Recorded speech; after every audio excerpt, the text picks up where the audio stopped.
শুধু তাই নয়, আপনি যখন মারা যাবেন, আপনি মারা যাওয়ার পর সন্তান চিরস্থায়ী ও ভবিষ্যৎ যদি সন্তানের সুন্দর করে দিতে পারি, আপনি যখন মারা যাবেন, আমি যখন মারা যাব, সন্তান আমার আপনার জন্য দোয়া করবে, রব্বির হামহুমা কামা রব্বায়ানি সগীরা। আয় আল্লাহ, আমার বাবা মা আমাকে যেরকম ভাবে ছোটবেলা লালন পালন করেছিল বাবা, হায় আল্লাহ, আজকে তুমি তাদেরকে এরকম তোমার কুদরতি ভাবে তুমি তাদেরকেও এরকম ভাবে আরামের মধ্যে লালন পালন করো। আপনি আমি যদি সন্তানের চিরস্থায়ী ভবিষ্যৎ সুন্দর করি, আপনি যখন দুনিয়া থেকে বিদায় নিয়ে চলে যাবেন, সন্তান আপনার আমার জন্য দোয়া করবে। কি দোয়া করবে? হাদিসের মধ্যে আসছে, ইযা মাতাল ইনসানু ইনকাতা আমালুহু ইল্লা মিন সালাসিন সাদাকাতিন জারিয়াতিন আও ইলমিন ইউনতাফাউ বিহি ওয়ালাদুন সালিহুন।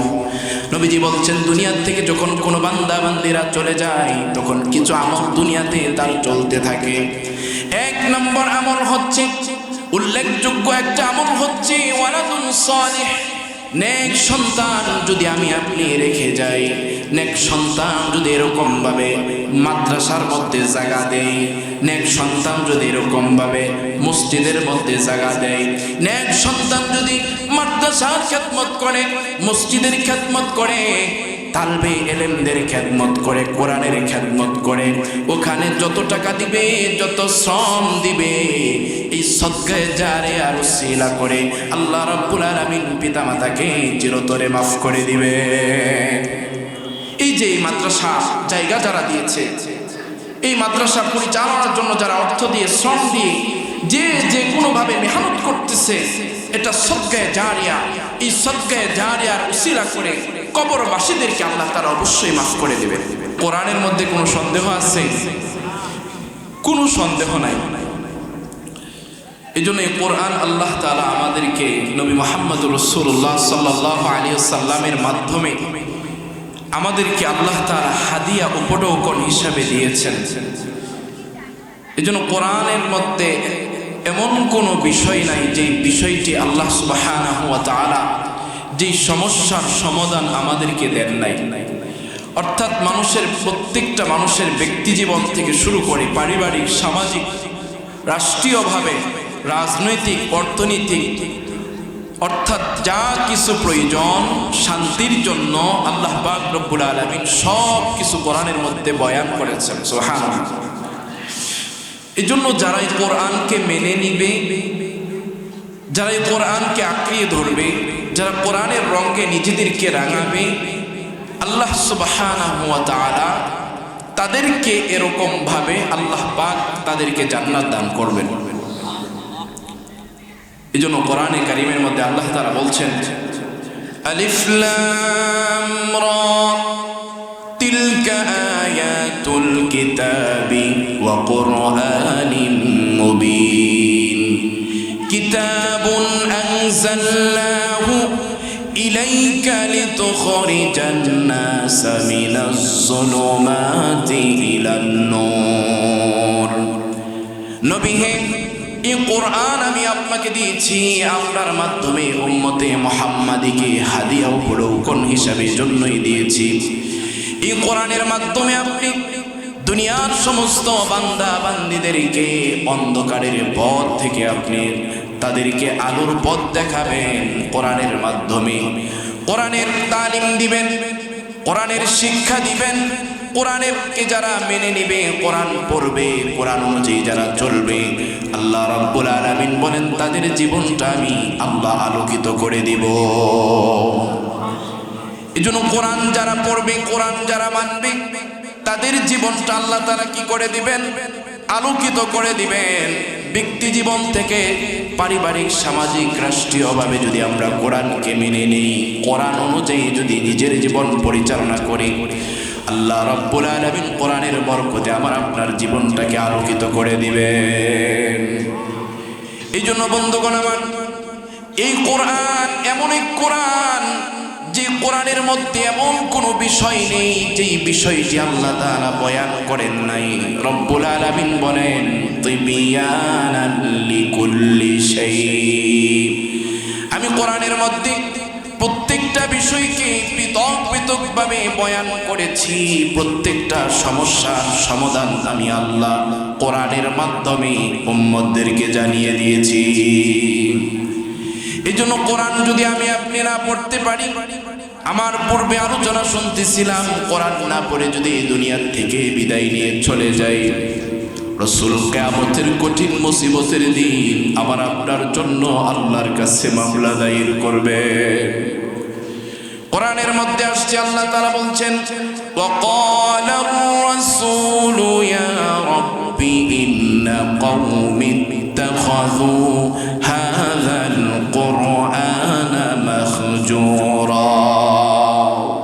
তারা দুনিয়াতে কোরআন পড়বে না, কোরআন যারা শিখবে না, কোরআন অনুযায়ী যারা নিজের জীবন পরিচালনা করবে না, ওই ব্যক্তিকে আল্লাহর রাসূল কিয়ামতের কঠিন মুসিবতের দিন ওই ব্যক্তি সম্পর্কে আল্লাহর আদালতে আল্লাহ তাআলা আল্লাহর রাসূল মামলা দায়ের করে বলবেন, আয় আল্লাহ, আয় আমার রব, আমার কওম, আমার জাতি, আয় আল্লাহ, আমার উম্মত, তাদেরকে আমি কোরআনের দাওয়াত দিয়েছিলাম, তারা কোরআন পড়েন নাই, কোরআনকে তারা অবমূল্যায়ন করেছিল। রব্বুল আলামিন, আজকে আমি তাদের ব্যাপারে মামলা করলাম, তুমি তাদের বিচার করো। সেদিন বাঁচার কোনো রাস্তা আছে? কোনো রাস্তা নেই। এই জন্য ভাইয়েরা আমার, কোরআন আমাদের পড়তে হবে। আর এমনও এক কোরআন আল্লাহ তাআলা আমাকে আপনাকে দিয়েছেন, কোরআন শুধু দৈনন্দিন পড়ব বিষয়টা এমন নয়। কোরআনের মধ্যে যেরকম আল্লাহ তাআলা নামাজের কথা বলেছেন, কোরআনের মধ্যে যেরকম ভাবে আল্লাহ তাআলা যাকাতের কথা বলেছেন, কোরআনের মধ্যে আল্লাহ রাব্বুল আলামিন হজের কথা বলেছেন, ঠিক অনুরূপভাবে কোরআনের মধ্যে একটা বিধান আছে, যে ব্যক্তি অন্যায়ভাবে যদি চুরি করে, দেশের সম্পদ যদি চুরি করে, রাষ্ট্রীয়ভাবে মুসলমানরা এই আইন করবে। আল্লাহ বলে দিয়েছেন তাকে রাষ্ট্রীয়ভাবে আইনের মাধ্যমে চুরি করার প্রতিদান হিসাবে তাকে হাত কেটে দিতে হবে। এটা কোরআনের একটা উল্লেখযোগ্য বিধান। যদি শরিয়া প্রতিষ্ঠিত থাকে, খেলাফত থাকে, চুরি করলে কি করতে হবে? হাত কেটে দিতে হবে। এই বিধানটাও বাস্তবায়ন করার জন্য মুসলমানদেরকে আল্লাহ রাব্বুল আলামিন দায়িত্ব দিয়েছেন। এজন্য শুধু কোরআন পড়ব আর নামাজ পড়ব, হজ করব, যাকাত দিব, এগুলোর মধ্যেই ইসলাম সীমাবদ্ধ নয়। ইসলাম একটা পরিপূর্ণ জীবন ব্যবস্থা।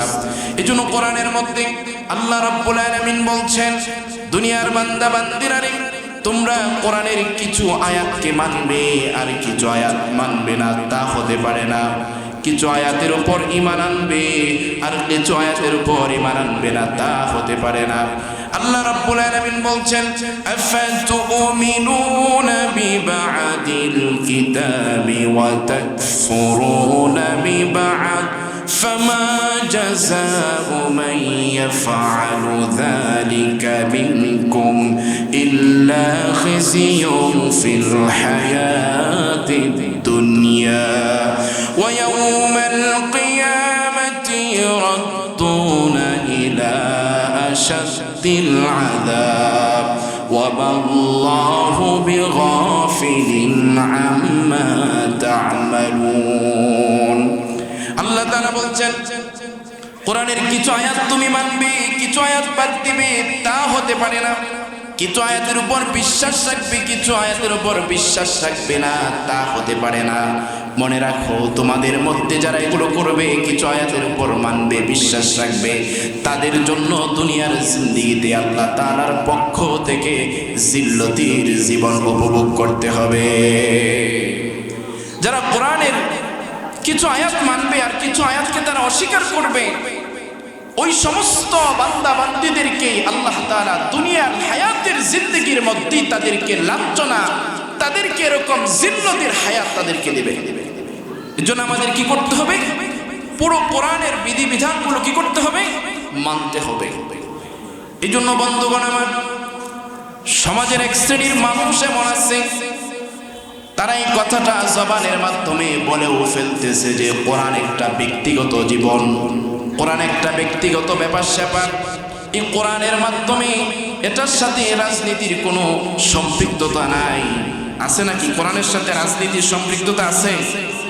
কোরআনের মাধ্যমে সমাজ কিভাবে পরিচালিত করবে, সমাজ কারা নেতৃত্ব দিবে, রাষ্ট্রের নেতৃত্বে কারা আসবে, এই বিষয়গুলো কোরআনের মধ্যে আলোচনা আছে। এজন্য নামাজ পড়লেই শুধু হবে না, কোরআনের প্রত্যেকটা বিধিবিধান যেন নিজের ব্যক্তি জীবন থেকে আন্তর্জাতিক পর্যায়ে যেন প্রতিষ্ঠিত হয়ে যায়। এই জন্য প্রত্যেকটা মুসলমান ওই মেহনত করতে হবে। আর এই মেহনত যখন পরিপূর্ণ একটা মুসলমানের মধ্যে চলে আসবে, আল্লাহ তাআলা বলেন ওই হচ্ছে পরিপূর্ণ ঈমানদার। এই জন্য বন্ধুগণ আমার, এই কোরআন এমন একটা কিতাব, কোরআনের পথে যারা আসবে, কোরআনকে যারা মেনে নিবে, আল্লাহ রাব্বুল আলামিন তাদেরকে দুনিয়াতে ইজ্জত সম্মানের হায়াত দান করবে। কোরআনের কাছে যারা আসবে তাদের জীবনটা আল্লাহ তাআলা পরিবর্তন করে দিবেন।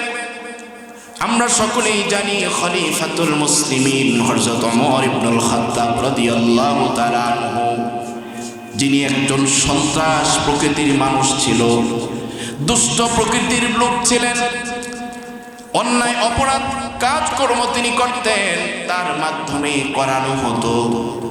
এই ওমর রাদিয়াল্লাহু তাআলা যখন কোরআনের ছায়াতলে আসলেন, কোরআন যখন মনে প্রাণে এরকম ভাবে মেনে নিলেন, কোরআনের রঙের নিজেকে রাঙালেন, আল্লাহ রাব্বুল আলামিন দুনিয়াতে থাকা অবস্থায় জান্নাতি মানুষ হিসাবে ঘোষণা করেছেন। এই ওমর রাদিয়াল্লাহু তাআলা আনহুর ব্যাপারে আসছে, সমাজের অন্যায় কাজগুলো তিনি আবু জেহেল ওমর রাদিয়াল্লাহু তাআলা আনহুর মাধ্যমে করাতেন। আর অন্যায় কাজকর্ম করার জন্য অর্থ দিতেন আবু জেহেল, অস্ত্র দিতেন আবু জেহেল, টাকা পয়সা দিতেন আবু জেহেল। অর্থাৎ অন্যায় কাজে আবু জেহেল ওমর রাদিয়াল্লাহু তাআলা আনহুকে ব্যবহার করতেন। এর কারণ ছিল আবু জেহেলের স্বার্থ হাসিলের জন্য ওমর রাদিয়াল্লাহু তাআলা আনহুকে ব্যবহার করতেন। কিন্তু ওমর রাদিয়াল্লাহু তাআলা যখন কোরআনের আওয়াজ তার কানের মধ্যে বেশি উঠল, তাহা মা আনজালনা আলাইকাল কুরআনা লিতাশকা ইল্লা তাযকিরাতান লিমান ইয়াখশা তানজিলাম মিম্মান খালাকাল আরদা ওয়াস সামাওয়াতিল উলা। ওমর রাদিয়াল্লাহু তাআলা কানের মধ্যে যখন কোরআনের আওয়াজ বেশি আসলো, আল্লাহ রাব্বুল আলামিন তার দিল পরিবর্তন করে দিলেন। এজন্য বন্ধুগণ আমার, সমাজে এমন কিছু নাপাক প্রকৃতির মানুষ আছে, যাদের অর্থ আছে, যাদের ক্ষমতা আছে, সমাজের যুবক শ্রেণীর মানুষদেরকে অর্থ দিয়ে, শ্রম দিয়ে, মেধা দিয়ে তাদেরকে ভালো পথে আনার জন্য, কিন্তু তারা তাদেরকে ভালো পথে আনে না। তারা তাদেরকে টাকা দিয়ে, অস্ত্র দিয়ে, সম্মানী মানুষদের অসম্মান করায়, সমাজের মধ্যে বিশৃঙ্খলা সৃষ্টি করায়, দুনিয়ার নাপাক মানুষের আদর্শ প্রতিষ্ঠিত করার জন্য যুবক ছেলেদেরকে ব্যবহার করে। ও আমার যুবক ভাইয়েরা, যুবকদেরকে, ইসলামিক যুবকদের সবচেয়ে বেশি ভূমিকা ছিল। আমরা ইতিহাস যখন পড়ি, বিভিন্ন রাষ্ট্রগুলো যখন দেখতে পাই কাদের মাধ্যমে বিজয় অর্জন করেছেন, অধিকাংশ যুবক সাহাবীদের মাধ্যমে আল্লাহ রাব্বুল আলামিন দ্বীন প্রতিষ্ঠিত করার মেহনতে ব্যবহার করেছে। এজন্য আজও যুবক ভাইয়েরা আমার, দুনিয়ার কোনো মানুষের আদর্শ প্রতিষ্ঠার জন্য আমি আমার জবান ব্যবহার করব না।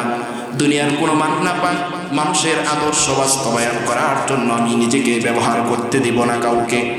আজ তুমি বলে দাও, এই ওমর রাদিয়াল্লাহু তাআলা আনহুর মতো যদি তুমি বলে দিতে পারো, আবু জাহেলের মতো এরকম ব্যক্তিদেরকে যে আমি তোমার কথা মতো এরকম ভাবে কাউকে আঘাত করব না, আমি তোমার কথা মতো কাউকে হত্যা করব না। আমি আজকের থেকে ওমর রাদিয়াল্লাহু তাআলা আনহুর আদর্শিত হব। বলে দাও আমি হত্যা করব না, বরঞ্চ হাজারটা হত্যাকারী যারা করবে তাদেরকে সহযোগিতা করে তাদেরকে ভালো পথে নিয়ে আসার জন্য আমি ফিকির করব। এই জন্য যুবকদেরকে রাসূল খুব মুহাব্বত করতেন, ভালোবাসতেন। নবীজি সাল্লাল্লাহু আলাইহি সাল্লাম এইভাবে বয়ান করতেছেন, এমন সময় এক যুবক সাহাবী দাঁড়িয়ে আছে, নবীজির বয়ান শুনতেছে। নবীজি সাল্লাল্লাহু আলাইহি সাল্লামের গায়ে একটা চাদর ছিল, নবীজি ওই চাদরটা ওই সাহাবীকে দিলেন। সাহাবীর নাম ছিল জারির। নবী বললেন, জারির তুমি আমার চাদরটার মধ্যে বিছিয়ে তুমি বসে পড়ো। জারির সাহাবী নবীজিকে উদ্দেশ্য করে বললেন, ইয়া রাসূলুল্লাহ আকরামাকাল্লাহু কামা আকরামতানি ইয়া রাসূলুল্লাহ। ইয়া রাসূলুল্লাহ আপনার চাদরে কি দুনিয়ার কোনো মানুষ বসতে পারে? আপনার চাদরে তো দুনিয়ার কোনো মানুষ বসতে পারে না। ইয়া রাসূলুল্লাহ আপনি যে আমাকে ইজ্জত করেছেন, সম্মান করেছেন, ইয়া রাসূলুল্লাহ আল্লাহ পাক আপনার সম্মান আরো অনেক বৃদ্ধি করে দে। পৃথিবীর কোন মানুষ কি রাসূলের চাদরের মধ্যে বসতে পারে? এরকম অসংখ্য ঘটনা আছে যে রাসূল যুবকদেরকে ভালোবাসতেন, মহব্বত করতেন। আজকে অনেক সময় খুবই কষ্ট লাগে, অনেক যুবকদেরকে দেখা যায় এরকম অবৈধ পথে বিশ্রী পথে, যে পথ অপছন্দ পথ, যে পথে কোনো মুসলমানের সন্তান চলতে পারে না, যেই পথে কোনো মুসলমান ইমানদারের সন্তান, পরিবারের সন্তান চলতে পারে না, এমন পথে চলে বিপদগামী হয়, সম্মানী মানুষদেরকে অসম্মানী করে, মানুষদেরকে আঘাত করে, মানুষদেরকে হত্যা করে। এই জন্য বন্ধুগণ আমার, কোনো মুসলমান মানুষকে হত্যা করতে পারে না অন্যায়ভাবে, কোনো মুসলমান অন্যায়ভাবে সম্মানিত ব্যক্তিদেরকে অসম্মানিত করতে পারে না, কোনো মুসলমান এরকমভাবে কোরআনের বিধি বিধানগুলো এরকমভাবে নিজের মন গড়া করে বলতে পারে না। এই জন্য বলতেছিলাম, কোরআন আমাদেরকে পরিপূর্ণ একটা জীবন ব্যবস্থা দিয়েছেন। কোরআনের কিছু আয়াত মানব তা হবে না। এই জন্য আল্লাহ তাআলা বলছেন অন্য আয়াতের মধ্যে, ইয়া আইয়ুহাল্লাযীনা আমানু দুখুলু ফিস-সিলমি কাফা ওয়া লা তাত্তাবি'উ খুতুওয়াতিশ শাইতান ইন্নাহু লাকুম আদুউম মুবিন। আল্লাহ তাআলা বলতেছেন, ঈমানদারেরা ইসলামের মধ্যে পরিপূর্ণভাবে ঢুকো, ইসলামের মধ্যে পরিপূর্ণভাবে ঢুকে পড়ো এবং শয়তানের পদঙ্ক অনুসরণ করো না। নিশ্চয়ই শয়তান তোমাদের প্রকাশ্যে শত্রু। এই জন্য ইসলামের মধ্যে পরিপূর্ণ আমাকে আপনাকে ঢোকার জন্য কে বলছেন? আল্লাহ বলছেন। এই জন্য বন্ধুগণ আমার, কোরআনের মধ্যে আমাদের পরিপূর্ণভাবে ঢুকতে হবে। এই জন্য কোরআন যারা মানবে না, কোরআন অনুযায়ী যারা নিজের জীবন পরিচালনা করবে না, তাদের দুনিয়াতে কেমন শাস্তি হবে, কেমন বেইজ্জতির জীবন তাদের চলতে হবে। আল্লাহ রাব্বুল আলামিন কোরআনে কারীমের মধ্যে বলছেন, ওয়ামান আ'রাদা আন যিকরি ফাইন্না লাহু মাঈশাতান ضنكا ونحشره يوم القيامة أعمى قال رب لم حشرتني أعمى وقد كنت بصيرا قال كذلك أتتك آياتنا فنسيتها وكذلك اليوم تنسى। আল্লাহ রাব্বুল আলামিন বলেন, যারা আমার কোরআন থেকে মুখ ফিরাবে, যারা কোরআন পড়বে না, কোরআনের রঙে যাদের জীবনকে রাঙাবে না, আমি তাদেরকে কেমন শাস্তি দিব, আমি তাদেরকে কেমন আযাব দিব শোনো। ফাইন্না লাহু মাঈশাতান দানকা, এক নম্বর শাস্তি হচ্ছে আমি আল্লাহ তাদের জীবনটাকে সংকীর্ণ করে দিব। যারা কোরআন পড়বে না, কোরআন মানবে না, তাদের এক নম্বর শাস্তি কি? ফাইন্না লাহু মাঈশাতান দানকা, যে আল্লাহ রাব্বুল আলামিন ওই ব্যক্তিদের জীবনটাকে সংকীর্ণ করে দিবেন। কিভাবে সংকীর্ণ হবে? দুটো ব্যাখ্যা এসেছে। দুনিয়ার জিন্দেগিতে আল্লাহ রাব্বুল আলামিন এক নম্বর ব্যাখ্যা হচ্ছে দুনিয়ার জিন্দেগিতে সুখ শান্তি নামক বস্তুটাকে আল্লাহ রাব্বুল আলামিন চিরতরে খতম করে দিবে। দুনিয়াতে যারা কোরআন পড়বে না, কোরআন মানবে না, কোরআন অনুযায়ী যারা নিজের জীবন পরিচালনা করবে না, তাদের এক নাম্বার দুনিয়াতে শাস্তি হলো দুনিয়ার থেকে সুখ শান্তি নামক বস্তুকে আল্লাহ তাআলা তুলে নিবেন। সকলে আওয়াজ করে বলুন, সুখ শান্তি দেওয়ার মালিক কে? আওয়াজ করে বলুন, সুখ শান্তি দেওয়ার মালিক কে? এটা বিশ্বাস হয়? এটা যদি বিশ্বাসই হয়, তাহলে কিভাবে মসজিদে নামাজের সময় মসজিদ খালি থাকে? মসজিদে আসতেই তো সুখ শান্তি আল্লাহ তাআলা দিবেন। এজন্য বন্ধুগণ আমার, এক নাম্বার শাস্তি হচ্ছে দুনিয়ার জিন্দেগিকে আল্লাহ তাআলা ওই বান্দার জন্য সংকীর্ণ করে দিবেন, সুখ শান্তি আল্লাহ তাআলা তুলে নিবেন। বহু মানুষ আমরা এরকম দেখি, দেখলে মনে হবে সবেমাত্র জান্নাত থেকে আসছে, চেহারাও খুব সুন্দর, অর্থ সম্পদও অনেক আছে, অনেক জ্ঞানী মানুষ, অনেক ডিগ্রি অর্জন করেছে, এরকম অনেকে আছে। কিন্তু কোরআন তার বাস্তব জীবনে নাই, কোরআন তার পারিবারিক জীবনে নাই, কোরআন তার সামাজিক জীবনে নাই। আল্লাহর কসম করে বলতে পারি, ওই ব্যক্তির এত পরিমাণ অশান্তির মধ্যে থাকে যেটা অন্য মানুষরা কখনো কল্পনাও করতে পারে না। কারণ এটা আল্লাহর কথা। যারা কোরআনকে নিজের ব্যক্তি জীবন, পারিবারিক জীবন, সামাজিক জীবনকে মাইনাস করবে, আল্লাহ তাআলা তাদের কাছ থেকে শান্তি নামক বস্তুকে চিরতরে তুলে নেবে। এটা তো দুনিয়ার শাস্তি। দুনিয়াতে অশান্তির মধ্যে আল্লাহ তাআলা রাখবেন, মৃত্যুর আগ পর্যন্ত এই অশান্তির মধ্যে তার চলে যেতে হবে। দুই নম্বর, মৃত্যুর পরে তার আযাব কেমন হবে? আল্লাহ তাআলা বলেন, ওয়া নাহশুরুহু ইয়াউমাল কিয়ামাতি আ'মা। দুনিয়াতে অশান্তি, কিয়ামতের কঠিন মুসিবতের সময়ও আল্লাহ রাব্বুল আলামিন কোরআন দুনিয়াতে না পড়ার কারণে, মানার কারণে অন্ধ অবস্থায় আল্লাহ তাআলা হাসরের ময়দানে ওই ব্যক্তিদেরকে উঠাবেন। নাউযুবিল্লাহ বলেন। এমন কোনো বিষয় নাই যে বিষয়টা আল্লাহ তাআলা কোরআনে পরিষ্কার করে দেন নাই। কোরআন না পড়ার কারণে দুনিয়াতে অশান্তি, মৃত্যুবরণ করার পরেও কবরের মধ্যে অশান্তি, কিয়ামতের কঠিন মুসিবতের দিন যখন মানুষের সামনে দাঁড় করানো হবে, ওই সময়ও তাকে এরকম ভাবে অন্ধ করে আল্লাহ তাআলা মানুষের সামনে তাকে তুলবেন। সেদিন ওই ব্যক্তি আল্লাহ তাআলার কাছে বলতে থাকবেন, ক্বালা কাযালিকা আতাতকা আয়াতুনা ফানাসিতাহা ওয়া কাযালিকাল ইয়াউমা তুনসা ক্বালা রাব্বি লিমা হাশারতানি আ'মা ওয়া ক্বাদ কুনতু বাসীরা। আল্লাহ তাআলার কাছে বলতে থাকবেন, আয় আল্লাহ, দুনিয়াতে কোরআন অনুযায়ী চলি নাই, এজন্য দুনিয়াতে অর্থ সম্পদ ছিল, ক্ষমতা ছিল, আয় আল্লাহ বিদ্যা অর্জন করেছিলাম, কিন্তু দুনিয়াতে শান্তিতে থাকতে পারি নাই। আয় আল্লাহ দুনিয়াতে অশান্তি ছিলাম, কবরে আসার পরেও কবরেও অশান্তি। আয় আল্লাহ আজকে বিচারের দিন, এত মানুষের সামনে আয় আল্লাহ আজকেও তুমি অন্ধ করে আমাদেরকে তুললে। সেদিন আল্লাহ তাআলা বলবেন, ক্বালা কাযালিকা আতাতকা আয়াতুনা ফানাসিতাহা ওয়া কাযালিকাল ইয়াউমা তুনসা।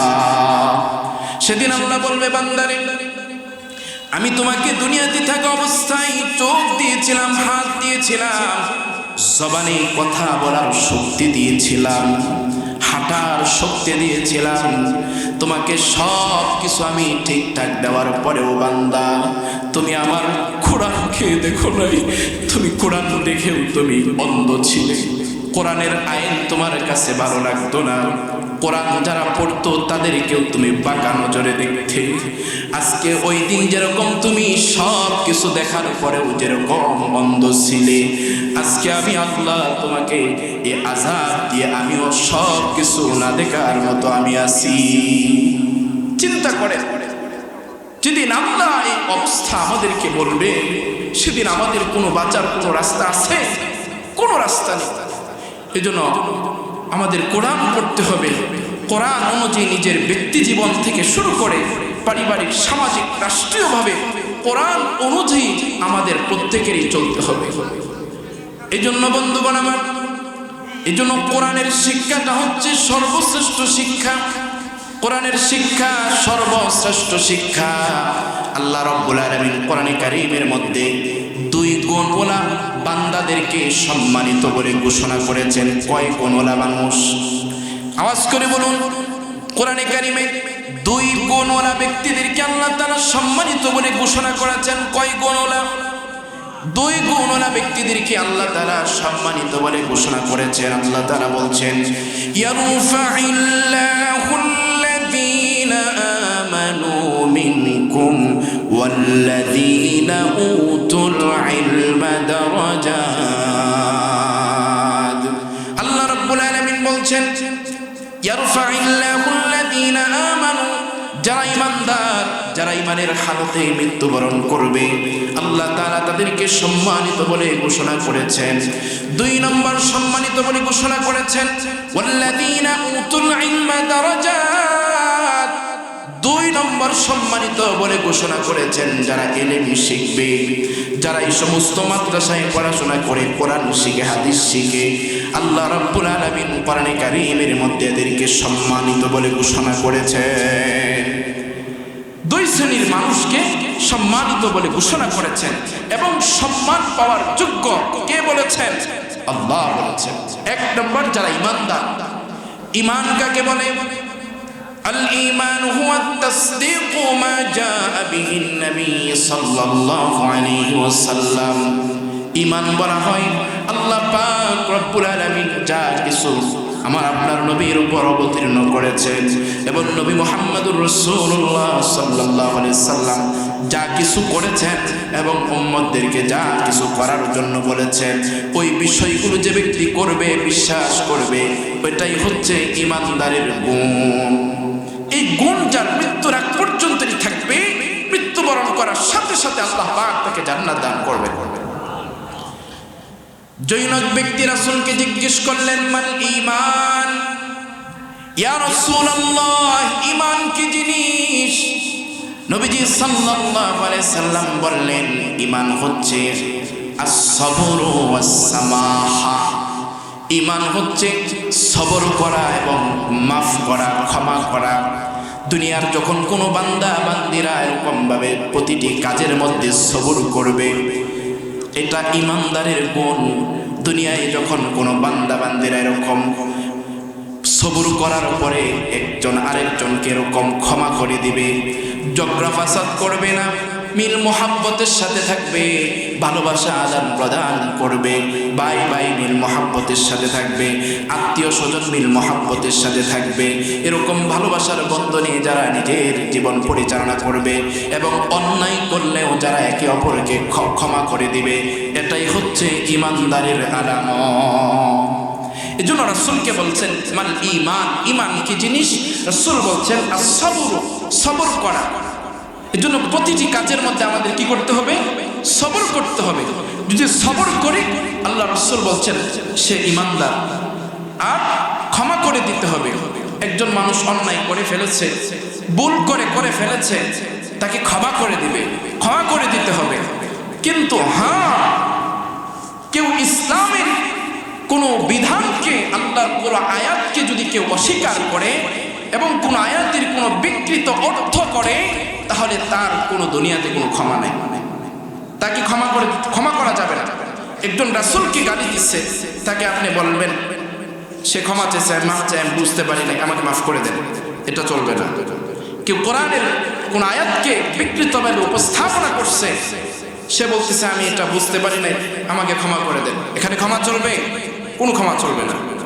বেশ কিছুদিন আগে আমাদের দেশের ভিতরে, আপনারা সকলেই জানেন, এই বাউল নামক এক ব্যক্তি, আসলে উনি এমনভাবে আল্লাহকে নিয়ে কটাক্ষ করতেছিল এবং ওনার একটা বিষয়, বেশি যে বিষয়টা আলোচনা আসছে, যে উনি কোরআনে কারিমের একটা ছোট্ট সূরা আছে, কুল আউযু বিরাব্বিন নাস মালিকিন নাস ইলাহিন নাস মিন শাররিল ওয়াসওয়াসিল খান্নাস আল্লাযী ইউওয়াসওয়িসু ফি সুদুরিন নাস। কি সুন্দর একটা সূরা, এত ফজিলতপূর্ণ একটা সূরা।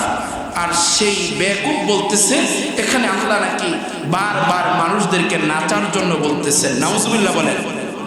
এই জন্য বাউল যারা বাউল গান গায়, বাউল এই শব্দটা হচ্ছে পেশা। বাউল শব্দটা কি? আওয়াজ করে বলুন, বাউল শব্দটা কি? পেশা। অর্থাৎ এই পেশা অর্থ হচ্ছে নাপাক। এই জন্য বাউলদের যত কাজকর্ম আছে সব কিছু কোরআন হাদিস অনুযায়ী যদি আপনি গাঁটেন, সব কিছুই ইসলামের বিপরীত। আল্লাহ তাআলা আমাদেরকে হেফাজত করুন। এখন কেউ যদি আল্লাহর কোরআনকে বিকৃত করে তার কি ক্ষমা হবে?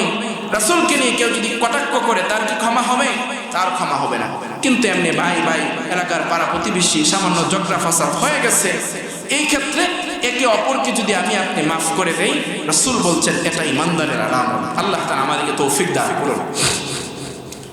2 নম্বর আল্লাহ তাআলা সম্মানিত বলে ঘোষণা করেছেন, ওয়াল্লাযীনা উতুল ইলমা দারাজাত, যারা ইলম শিখবে, কোরআন শিখবে, আল্লাহ তাআলা বলেন তারা হচ্ছেন দামি মানুষ, তারা হচ্ছেন সম্মানিত মানুষ। এই জন্য বন্ধুগণ আমার, এখানে যারা এই মাদ্রাসায় কোরআন পড়ে তারা কি কম দামি মানুষ? তারা বেশি দামি মানুষ। এই জন্য যারা কোরআন পড়বে, কোরআন অনুযায়ী যারা নিজের জীবন পরিচালনা করবে, নিজের সন্তানকে যারা কোরআন পড়াবে, সন্তানও যদি কোরআন পড়ার পর হালাল হারাম জেনে বুঝে যদি নিজের জীবন পরিচালনা করে, নবীজি সাল্লাল্লাহু আলাইহি ওয়াসাল্লাম বলেছেন, মান ক্বারাআল কুরআন ফাস্তাযহারাহু ফাআহাল্লা হালালাহু ওয়া হাররামা হারামাহু আদখালাহুল্লাহুল জান্নাতা ওয়া শাফা'আহু ফি 'আশারাতিন মিন আহলি বাইতিহি কুল্লুহুম ক্বাদ ওয়াজাবাত লাহুন নার। যারা কোরআন পড়বে এবং কোরআনে যেটা আল্লাহ তাআলা হালাল করেছেন ওই হালাল পথে চলবে, কোরআনে যেটা হারাম করেছেন ওই হারাম থেকে বেঁচে থাকবে, এমন মানুষ যখন দুনিয়া থেকে বিদায় নিয়ে চলে যাবে, আল্লাহ রাব্বুল আলামিন তাকে মৃত্যুবরণ করার সাথে সাথে জান্নাত দান করবে।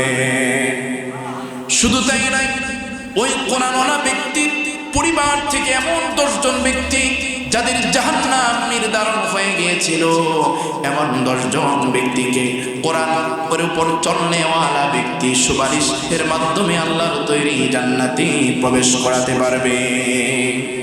এজন্য বন্ধুগণ আমার, নবীজির সাহাবী হযরত বুরাইদা রাদিয়াল্লাহু তাআলা আনহু থেকে বর্ণিত আছে, তিনি বলেছেন, যারা কোরআন পড়বে, কোরআন অনুযায়ী নিজের জীবন পরিচালনা করবে, কিয়ামতের কঠিন মুসিবতের দিন আল্লাহ রাব্বুল আলামিন তাকে এমন এক মুকুট পরিধান করাবেন, যে মুকুটের আলো এত পরিমাণ হবে সূর্যের আলোর মতো হবে। এবং ওই কোরআন পড়া ব্যক্তির পিতামাতাকে আল্লাহ তাআলা 2 জোড়া পোশাক পরিধান করাবেন, এত দামি পোশাক, যে দামি পোশাকগুলো গোটা পৃথিবীর মাধ্যমে, গোটা পৃথিবীর জমিনের মাধ্যমে, গোটা পৃথিবীর বিনিময়ে ওই 2 জোড়া পোশাক ক্রয় করা সম্ভব না। এমন পোশাক পরিধান করানো হবে। ওই কোরআনের ধারক বাহকের পিতামাতা তখন আল্লাহকে বলবেন, রব্বুল আলামিন এত দামি পোশাক কেন আমাকে পরাইলা গো মাওলা? আল্লাহ তখন বলবে, বান্দারে, তুমি দুনিয়াতে থাকা অবস্থায় তোমার সন্তানের ক্ষণস্থায়ী ভবিষ্যতের কথা তুমি চিন্তা করো নাই, তুমি তোমার সন্তানের চিরস্থায়ী ভবিষ্যৎ সুন্দর করার জন্য তুমি ফিকির করতে, তুমি চিরস্থায়ী ভবিষ্যৎ সুন্দর করার কারণে সন্তানকে কোরআন পড়িয়েছিলে, হাদিস পড়িয়েছিলে, আল্লাহকে চিনিয়েছিলে, রাসূলকে চিনিয়েছিলে, তুমি আর মহাব্বতে আমি আল্লাহর মহাব্বত প্রেম ভালোবাসা বেশি ছিল, এজন্য আমি আল্লাহ তোমাকে এরকম ভাবে কোরআনের ইজ্জতের করার কারণে আজকে আখিরাতেও তোমার কোরআনের সম্মানে তোমাকে সম্মানিত করা হলো। কি বুঝলেন? আর যদি সন্তানরা পড়ে আর কোরআন অনুযায়ী সন্তান চলে, দুনিয়ার এই ক্ষণস্থায়ী হায়াতের জিন্দেগির মধ্যে সন্তান যদি পিতামাতার জন্য ভালো কোনো কিছু নাও করতে পারে, ওই সন্তানের জন্য চিরস্থায়ী ভবিষ্যৎ আল্লাহ তাআলা সুন্দর করে দেবেন পিতামাতার জন্য। এজন্য বন্ধুগণ আমার, ভবিষ্যৎ কয় প্রকার? দুই প্রকার। ভবিষ্যৎ কয় প্রকার? দুই প্রকার। একটা ক্ষণস্থায়ী ভবিষ্যৎ আর একটা চিরস্থায়ী ভবিষ্যৎ। ক্ষণস্থায়ী, দুনিয়া চিরস্থায়ী না ক্ষণস্থায়ী? আওয়াজ করে বলুন, দুনিয়া ক্ষণস্থায়ী না চিরস্থায়ী? দুনিয়া ক্ষণস্থায়ী, দুনিয়ার হায়াতের জিন্দেগিও ক্ষণস্থায়ী, কিন্তু আখিরাত চিরস্থায়ী। আখিরাতের হায়াতের জিন্দেগিও চিরস্থায়ী। সন্তানকে যদি চিরস্থায়ী ভবিষ্যতে যদি আপনি তাকে লালন পালন করান, আপনি যখন মারা যাবেন আপনার সন্তান আপনার মৃত্যুর আগ মুহূর্তে আপনার কাছে বসে বসে কালিমার তালকিন দিতে থাকবে। সন্তান দৌড়িয়ে কোথাও পালাবে না। হাদিসের মাঝে আসছে, মৃত্যুর আগ মুহূর্তে মুমূর্ষু অবস্থায় যখন কোনো ব্যক্তির মাথার কাছে এসে কালিমার তালকিন দেওয়া হয়, আর মুমূর্ষু ব্যক্তি যদি জবান দিয়ে পড়ে লা ইলাহা ইল্লাল্লাহু মুহাম্মাদুর রাসূলুল্লাহ, শেষ বাক্য যদি কালিমা হয়ে যায়, রাসূল বললেন মৃত্যুবরণ করার সাথে সাথে আল্লাহ তাআলা জান্নাত দান করবেন। আপনার সন্তান যদি চিরস্থায়ী ভবিষ্যতের অধিকারী হয়ে থাকে, আপনার সন্তান মৃত্যুর আগ মুহূর্তে আপনার পাশে বসে বসে কোরআন কারীম তেলাওয়াত করবে, সূরা ইয়াসিন তেলাওয়াত করবে। হাদিসের মধ্যে আসছে, মৃত্যুর আগ মুহূর্তে সূরা ইয়াসিন যদি তেলাওয়াত করা হয়, আল্লাহ রাব্বুল আলামিন সূরা ইয়াসিনের তেলাওয়াতের উসিলা করে মৃত্যুর যন্ত্রণাকে আল্লাহ তাআলা কমিয়ে দেয়। শুধু তাই নয়, আপনি যখন মারা যাবেন, আপনি মারা যাওয়ার পর সন্তান চিরস্থায়ী ও ভবিষ্যৎ যদি সন্তানের সুন্দর করে দিতে পারি, আপনি যখন মারা যাবেন, আমি যখন মারা যাব, সন্তান আমার আপনার জন্য দোয়া করবে, রব্বির হামহুমা কামা রাব্বায়ানি সগীরা। আয় আল্লাহ, আমার বাবা মা আমাকে যেরকম ভাবে ছোটবেলা লালন পালন করেছিল বাবা, হায় আল্লাহ আজকে তুমি তাদেরকে এরকম তোমার কুদরতি ভাবে তুমি তাদেরকেও এরকম ভাবে আরামের মধ্যে লালন পালন করো। আপনি আমি যদি সন্তানের চিরস্থায়ী ভবিষ্যৎ সুন্দর করি, আপনি যখন দুনিয়া থেকে বিদায় নিয়ে চলে যাবেন, সন্তান আপনার আমার জন্য দোয়া করবে। কি দোয়া করবে? হাদিসের মধ্যে আসছে, ইযা মাতাল ইনসানু ইনকাতা আমালুহু ইল্লা মিন সালাসিন সাদাকাতিন জারিয়াতিন আও ইলমিন ইউনতাফাউ বিহি ওয়ালাদুন সালিহুন। নবীজি বলছেন, দুনিয়া থেকে যখন কোনো বান্দা বান্দিরা চলে যায়, তখন কিছু আমল দুনিয়াতে তার চলতে থাকে। এক নম্বর আমল হচ্ছে, উল্লেখযোগ্য একটা আমল হচ্ছে ওয়ালাদুন সালিহ, নেক সন্তান যদি আমি আপনি রেখে যাই, নেক সন্তান যদি এরকম ভাবে মাদ্রাসার মধ্যে জায়গা দেয়, নেক সন্তান যদি এরকম ভাবে মসজিদের মধ্যে জায়গা দেয়, নেক সন্তান যদি মাদ্রাসার খেদমত করে, মসজিদের খেদমত করে, তালবে এলেমদের খেদমত করে, কোরআনের খেদমত করে, ওখানে যত টাকা দিবে, যত শ্রম দিবে, এই সদকায়ে জারিয়া আর উসিলা করে আল্লাহ রাব্বুল আলামিন পিতামাতাকে চিরতরে মাফ করে দিবে। এই যে এই মাদ্রাসা জায়গা যারা দিয়েছে, এই মাদ্রাসা পরিচালনার জন্য যারা অর্থ দিয়ে শ্রম দিয়ে যে কোনোভাবে মেহনত করতেছে, এটা সদকায়ে জারিয়া। এই সদকায়ে জারিয়ার উসিলা করে কবরবাসীদেরকে আল্লাহ তাআলা অবশ্যই মাফ করে দেবেন। এজন্য বন্ধুগণ আমার, এই মাদ্রাসার প্রতি আরো বেশি করে আমার আপনার খেয়াল করতে হবে, কারণ এরা কোরআন শিখে, কোরআন পড়ে, এদের দাম আল্লাহর কাছে অনেক বেশি। এদের কেমন দাম? হাদিসের মাঝে আসছে, এই তালবে ইলম যখন রাস্তা দিয়ে হেঁটে যায়, আল্লাহ রাব্বুল আলামিন তাদের সম্মানার্থে ফেরেশতাদেরকে এরকম ভাবে ফেরেশতারা তাদের পাখাগুলো বিছিয়ে দেয় তালবে ইলমের সম্মানার্থে। তালবে ইলম যখন ইলম শেখার জন্য বেরিয়ে যায়, ইলম শেখার জন্য বেরিয়ে যায়, সমুদ্রের মাছ থেকে গর্তের পিপিলিকা পর্যন্ত আল্লাহ রাব্বুল আলামিনের যত মাখলুক পৃথিবীতে আছে সমস্ত মাখলুক তার জন্য দোয়া করতে থাকে। এজন্য বন্ধুগণ আমার, বাগদাদ নিজামিয়াতে একটি মাদ্রাসা ছিল। ওই মাদ্রাসার একজন তালেবে ইলম ছিল। কিতাবের মধ্যে আমরা পড়েছি, প্রতিদিন মাদ্রাসায় যখন আসতো উস্তাদজি বলে দিতেন আগে আগে আসার জন্য, কিন্তু তিনি অনেক লেট করে তিনি মাদ্রাসায় আসতেন। প্রতিদিনই তার লেট হতো। ভালো ছাত্র, আদর্শবান ছাত্র, উস্তাদটাও মনের মধ্যে কষ্ট রাখতো, বলতো তুমি কেন প্রতিদিন আসতে পারো না? একদিন বলতেছে, উস্তাদ গো, আমি আগে ভাগেই বাড়ি থেকে বের হয়, কিন্তু আমার আসতে আসতে জন্যই দেরি হয়ে যায়। আমি যখন রাস্তা দিয়ে হাঁটি, আমি যখন পা জমিনের মধ্যে ফেলাই, আমার পা ফালানোর সাথে সাথে কি যেন একটা চমকে ওঠে, এজন্য আমার কষ্ট হয়। এজন্য আমি আস্তে আস্তে পা ফেলে ফেলে কদম কদম ফেলে ফেলে আমি মাদ্রাসায় আসি। কারণ কি? সে তালেবে ইলম কোরআন শিখে, হাদিস শিখে। ফেরেশতারা নূরের তৈরি, ফেরেশতাদের পাখার মধ্যে যখন সে পা ফালায়, আর পা ফালানোর সাথে সাথে বিদ্যুতের মতো চমকে ওঠে। ওই তালেবে ইলম ছিলেন সাধারণ কোনো আলেম পীর বুজুর্গ নয়। ওই তালেবে ইলমের নাম হচ্ছে ইমাম গাজ্জালী রাহমাতুল্লাহি আলাইহি। তালেবে ইলমের ফজিলত আল্লাহ পাক তাকে সচক্ষে আল্লাহ তাআলা তাকে দেখিয়েছেন। এজন্য বন্ধুগণ আমার আপনার জীবন চলার ক্ষেত্রে কোরআনকে সামনে রাখতে হবে। রাখবো তো ইনশাআল্লাহ। কোরআনকে যদি আমি আপনি সামনে রাখতে পারি, এই কোরআন টেনে হেঁচড়ে আমাকে আপনাকে জান্নাত দান করবে। কোরআনে হাদিসের মধ্যে নবীজি সাল্লাল্লাহু আলাইহি ওয়াসাল্লাম বলেছেন, আল কুরআনু শাফিউন মুশাফফাউন ওয়া মাহিল্লুম মুসাদ্দাকুন মান জাআলাহু আমামাহু ক্বাদাহু ইলাল জান্নাহ ওয়া মান জাআলাহু খালফা যখরিহি সাকাতাহু ইলান নার। কোরআনে কারীম এমন এক কিতাব, কোরআনে কারীম যদি আল্লাহর কাছে সুপারিশ করে আল্লাহ তাআলা সুপারিশ মেনে নেবেন।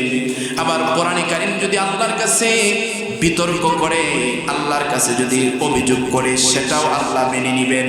এজন্য যারা ব্যক্তি জীবন, পারিবারিক জীবন, সামাজিক জীবন চলার ক্ষেত্রে মান আমামাহু ক্বাদাহু ইলাল জান্নাহ, কোরআনকে সামনে রেখে, কোরআনকে সামনে রেখে চলবে, এই কোরআন ওই বান্দা বান্দীদেরকে জান্নাতে নিয়ে যাবে। আর যারা নিজের জীবন চলার ক্ষেত্রে ব্যক্তি জীবন, সামাজিক, পারিবারিক জীবনে যদি কোরআনকে সামনে রাখে, কোরআনকে যদি এরকম ভাবে নামাজ, রোজা, হজ, যাকাতের মধ্যে সীমাবদ্ধ রাখে, কোরআনের আর বিধিবিধানগুলো সে যদি না মানে, এরকম ভাবে পিছনে পিছনে যদি রাখে, এই কোরআনই ওই বান্দা বান্দীদেরকে টেনে হিচড়ে জাহান্নামে নিক্ষেপ করবে। এজন্য বন্ধুগণ আমার, সন্তানদেরকে কোরআন শেখাবো তো ইনশাআল্লাহ, নিজেরাও কোরআন শিখব।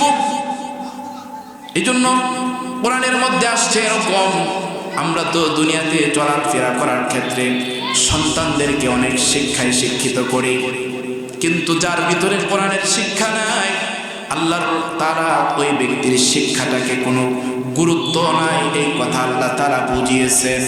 কোরআন না শিখে যে ব্যক্তি যতই শিক্ষা অর্জন করুক না কেন, ডিগ্রি অর্জন করুক না কেন, আল্লাহ রাব্বুল আলামিন বলছেন ইয়ালামুনা যাহিরাম মিনাল হায়াতিদ দুনিয়া ওয়া হুম আনিল আখিরাতি হুম গাফিলুন। যারা দুনিয়াবী শিক্ষায় শিক্ষিত অর্জন করে, তারা পার্থিব জীবনকে প্রাধান্য দেয়, আখিরাতের জিন্দেগির পরোয়া তারা করে না। আখিরাতের জিন্দেগি যে সামনে দাঁড়াতে হবে, এই বিষয়টাকে তারা মানে না। আল্লাহ তাআলা বলেন, এই দুনিয়াবী শিক্ষা হচ্ছে এটা হুনার, এটা বস্তুর উপর মেহনত করা হয়, এটা দুনিয়ার মধ্যে সীমাবদ্ধ।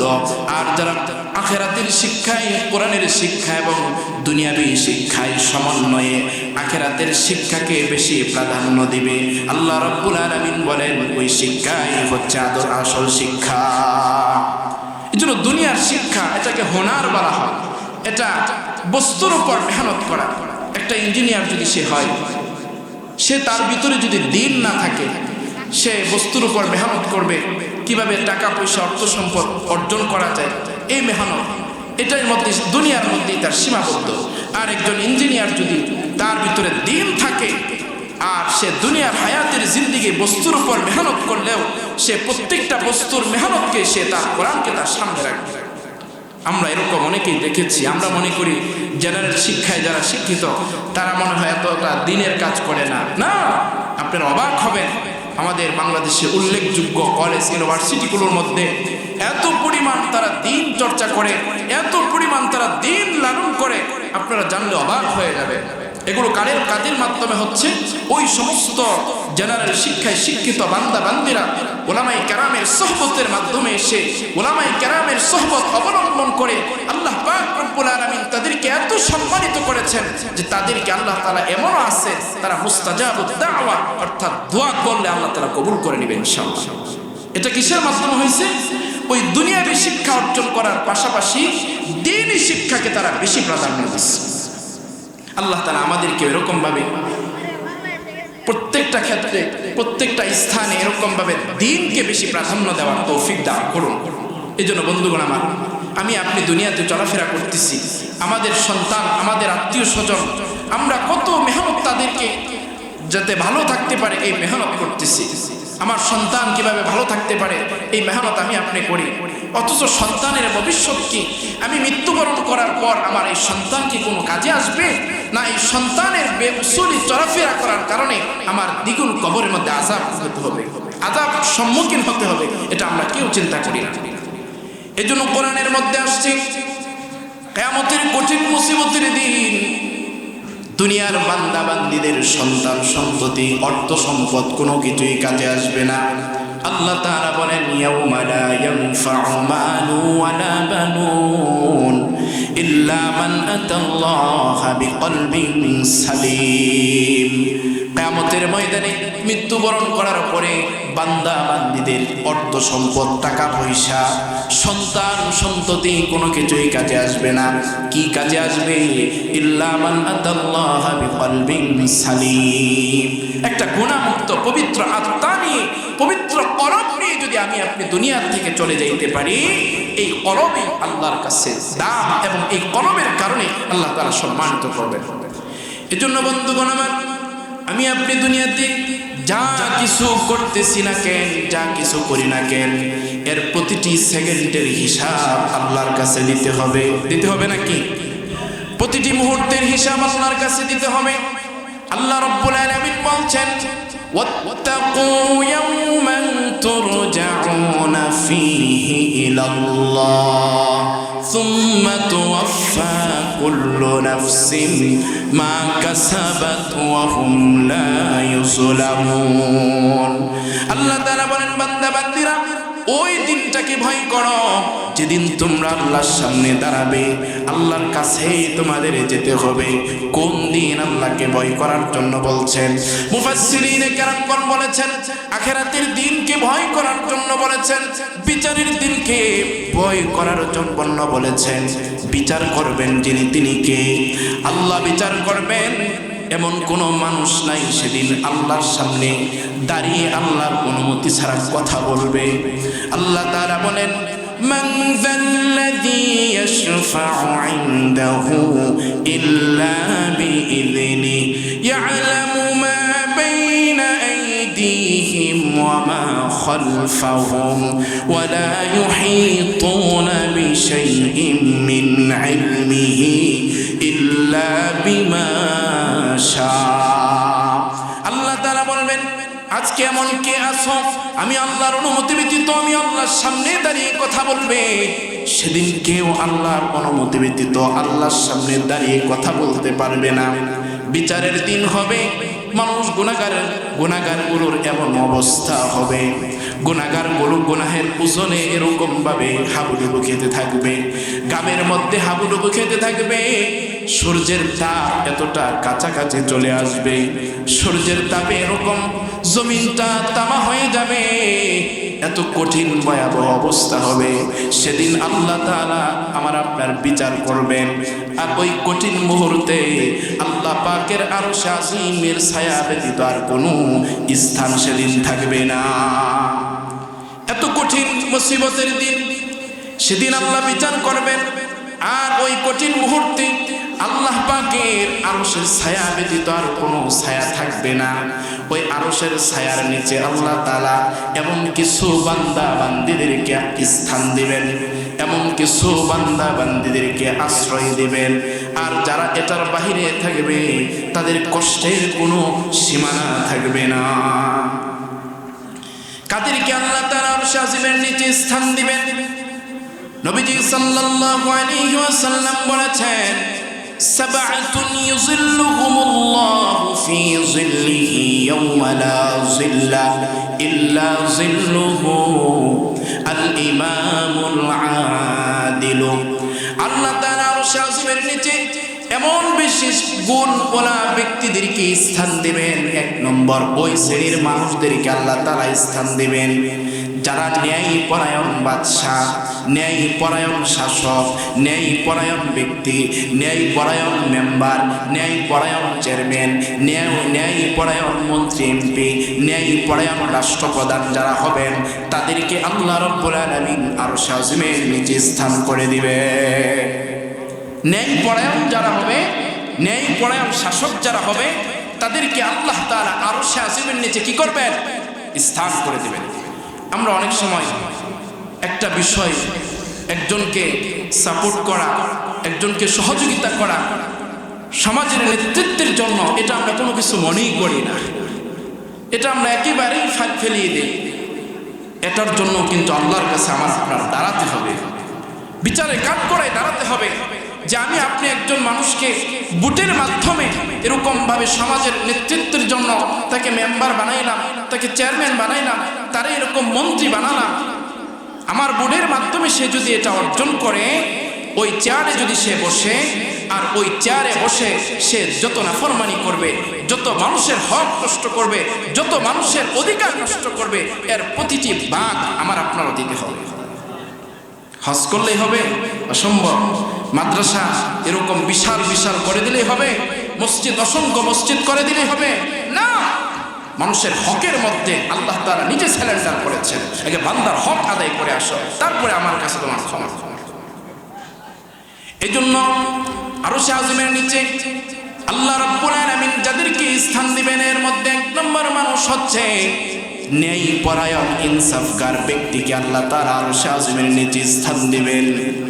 এই হাদিসের পরিপ্রেক্ষিতে ইবনে রজব হাম্বলী রহমাতুল্লাহি আলাইহি বলেন, ইবনে রজব হাম্বলী রহমাতুল্লাহি আলাইহি তিনি হাদিসের হাফেজ ছিলেন।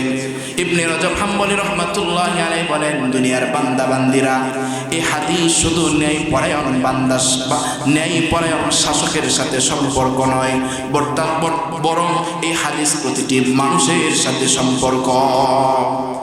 অর্থাৎ প্রত্যেকটা মানুষ নিজ নিজ স্থান থেকে সে রাজা, নিজ নিজ স্থান থেকে সে বাদশাহ।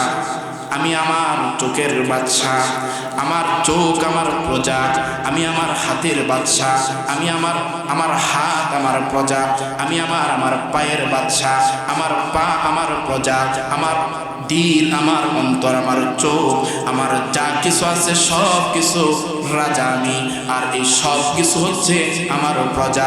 ইবনে রজব হাম্বলী রাহমাতুল্লাহি আলাইহি বলেন, তুমি যদি তোমার হাতের উপর ইনসাফ করো, তুমি যদি তোমার চোখের মাধ্যমে ইনসাফ করো, তুমি যদি তোমার জবানের মাধ্যমে ইনসাফ করো, তাহলে আল্লাহ রাব্বুল আলামিন তোমাকে এরকম ভাবে ওই আরশে আজিমের নিচে স্থান করে দিবে। চোখের এরকম ইনসাফ কিভাবে করব? চোখ দিয়ে যখন কোরআন দেখব, কোরআন পড়ব, চোখ দিয়ে যখন মাকে দেখব, বাবাকে দেখব, চোখ দিয়ে যখন কাবা বাইতুল্লাহ দেখব, চোখ দিয়ে যখন নবীজির রওজা দেখব, এই চোখের উপর ইনসাফ করা হবে। এই ইনসাফ করার কারণে আল্লাহ তাআলা আরশে আজিমের নিচে স্থান করে দিবে। আর চোখের উপর খেয়ানত কখন করা হবে? এই চোখ দিয়ে যদি আমি আপনি বেগানা নারীর দিকে তাকিয়ে তাকিয়ে দেখি, এই চোখ দিয়ে যদি আমি আপনি এরকম ভাবে দোকানে, চায়ের দোকানে বসে বসে যদি এরকম ভাবে বেহায়াপনা, বেলিল্লাপনা, অশ্লীলতার ছবি দেখি, তাহলে এই চোখের উপর খেয়ানত করা হবে। এর কারণেও আল্লাহর আদালতে আমার আপনার জবাবদিহি করতে হবে। হুজুর সাল্লাল্লাহু আলাইহি সাল্লাম একদিন কান্না করতেছেন। ওমর রাদিয়াল্লাহু তাআলা বললেন, ইয়া রাসূলুল্লাহ, আপনি কেন কান্না করেন? নবীজি বললেন, ওমর, এইমাত্র জিবরাইল এসে বলতেছে, এমন এক শ্রেণীর বান্দা বান্দি যাদের চুল পাইকা গেছে, যাদের দাড়ি পাইকা গেছে, এমন বান্দা বান্দিদেরকে আল্লাহ তাআলা আযাব দিতে লজ্জাবোধ করবেন। এমন বান্দা বান্দিদেরকে খালি হাতে ফিরাইয়া দিতে আল্লাহ লজ্জাবোধ করবেন। ওমর রাদিয়াল্লাহু তাআলা বললেন, ইয়া রাসূলুল্লাহ, এটা তো খুশির খবর, আপনি কেন কান্দেন? আপনার উম্মতের জন্য তো এটা খুশির খবর, এটা তো ভালো খবর। হুজুর বললেন, ওমর, তুমি জানো না, এমন একটা সময় আসবে, চুল পাইকা গেছে, দাড়ি পাইকা গেছে, কিন্তু ওই বান্দা বান্দিরা আল্লাহর নাফরমানি করতে আল্লাহর আযাবকে একটুও তারা ভয় পাবে না এবং লজ্জা পাবে না। এজন্য আমাদের এই জবান এবং চোখ আপনাকে কি করতে হবে? হেফাজত করতে হবে। অনেক সময় দুনিয়ায় যেরকম নামাজ ভাঙ্গার কারণ আছে না, নামাজে যদি কেউ অশুদ্ধ তেলাওয়াত করে তার নামাজ ভেঙে যাবে, ঠিক অনুরূপভাবে ঈমান ভাঙ্গারও কারণ আছে। কি আছে? ঈমান ভাঙ্গারও কারণ আছে। ঈমান ভেঙে যায়, ঈমান চলে যায়। ঠিক অনুরূপভাবে অনেক এরকম কাজকর্ম আছে যে এত কষ্ট করে আমি তাহাজ্জুদ পড়লাম, এত কষ্ট করে নামাজ পড়লাম, রোজা রাখলাম, হজ করলাম, যাকাত দিলাম, মসজিদ করলাম, মাদ্রাসা করলাম, মানুষের কল্যাণের জন্য কাজকর্ম করলাম, কিন্তু আমার ধারাতে যদি এমন কিছু নাপাকি কাজ যদি প্রকাশ পায়, ওই কাজগুলোর মাধ্যমে, মুহূর্তের মাধ্যমে আমার সব কাজ আমলগুলো নষ্ট হয়ে যায়। কেমন? এশারের নামাজ পড়ে আসলাম, দোয়া করে আসলাম, এসে দোকানে, চায়ের দোকানে বসলাম, আর বসে বসে এরকম ভাবে চায়ের দোকানে এরকম টিভি থাকে না, টিভির দিকে যদি তাকিয়ে তাকিয়ে যদি আমরা বেগানা নারী এরকম তাদের দেখি যদি, তাহলে কি আমলটা আমার আপনার ভিতরে থাকবে? এই আমলের প্রভাব পড়বে? এই আমলের কখনো প্রভাব পড়বে না। এবং কি এই আমলের যে লাজ্জাত, এই আমলের যে স্বাদ, এই স্বাদ আমি আপনি কখনো উপভোগ করতে পারবো না। এই জন্য বন্ধুগণ আমার, এই নামাজ মানুষের, এই নামাজ হচ্ছে মানুষকে জান্নাতে নিয়ে যাওয়ার একটা মাধ্যম, আবার এই নামাজ হচ্ছে মানুষকে জাহান্নামে নিয়ে যাওয়ার একটা মাধ্যম। এই নামাজ হচ্ছে এমন একটা ইবাদত, মানুষের রিজিককে প্রশস্ত করে দেওয়ার উল্লেখযোগ্য একটা মাধ্যম হচ্ছে নামাজ।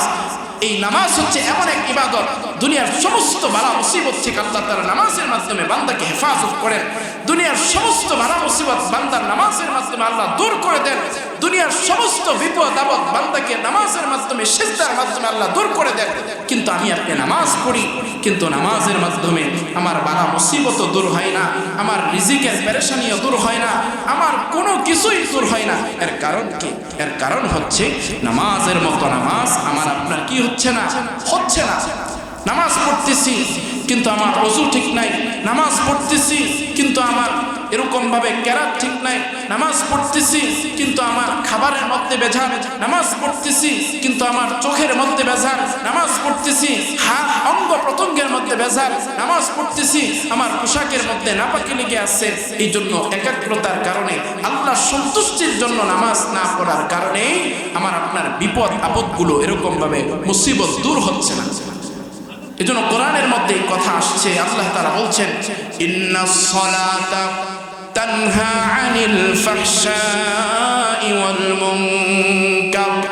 সন্তান নামাজ পড়তেছে না, সন্তান বেউসুলি চলাফেরা করতেছে, মেয়েটা পর্দা করতেছে না, স্ত্রী পর্দার সাথে চলতেছে না, এরকম ভাবে একটা পরিবারের মধ্যে বিশৃঙ্খলা হয়ে গেছে। গেছে, আল্লাহ তাআলা বলছেন তুমি নামাজের তাগিদ দাও।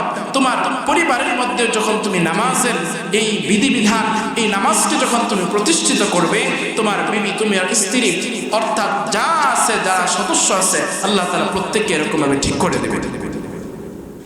নিয়ে আসতে বলে আরেকজন। এই জন্য বন্ধুগণ আমার, গত কিছুদিন আগে আমাদের বাংলাদেশের উল্লেখযোগ্য একটা মুরব্বী হযরত মাওলানা আব্দুল গাফফার সাহেব, ডালকানগরের পীর সাহেব, আমরা যেই নামে আমরা চিনি, উল্লেখযোগ্য আমাদের বাংলাদেশের উল্লেখযোগ্য বড়দের মধ্যে একজন। হযরতের মজলিসের মধ্যে এরকম হযরতের বয়ান শুনতেছিলাম, তো হযরত বলতেছেন যে এক যুবক, এক ব্যক্তি হযরতের কাছে এসে বলতেছে, হুজুর, আমি যখন নামাজের মধ্যে দাঁড়াই তখন দুনিয়ার কোনো আওয়াজ আমার কানের মধ্যে বাজে না। সুবহানাল্লাহ। সে যখন নামাজের মধ্যে দাঁড়ায়, দুনিয়ার কোনো আওয়াজ তার কানের মধ্যে কি হয় না, বাজে না, আসে না। কেমন নামাজ চিন্তা করা যায়? কেমন নামাজ চিন্তা করা যায়? আমার আপনার কি হালত হয়? তাহলে কিভাবে আমার আপনার পেরেশানি দূর হবে, রিজিক প্রশস্ত হবে?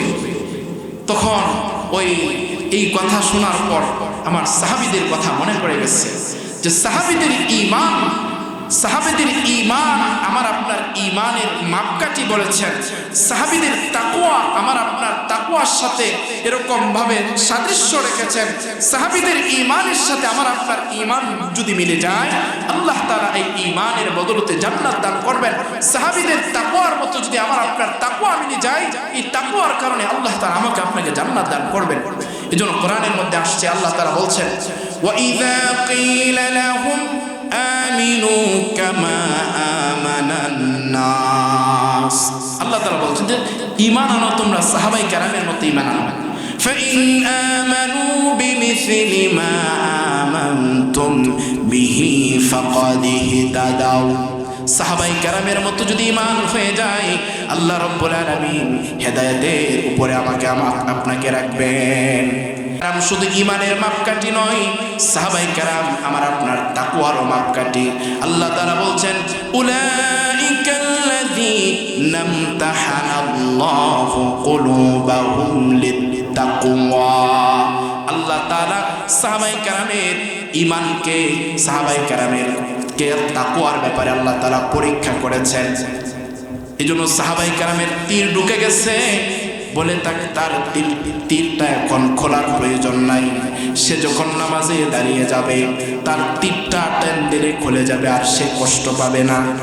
ওই সাহাবায়ে কেরামের ওই ঈমানের মতো তার ঈমান মিলে গেছে।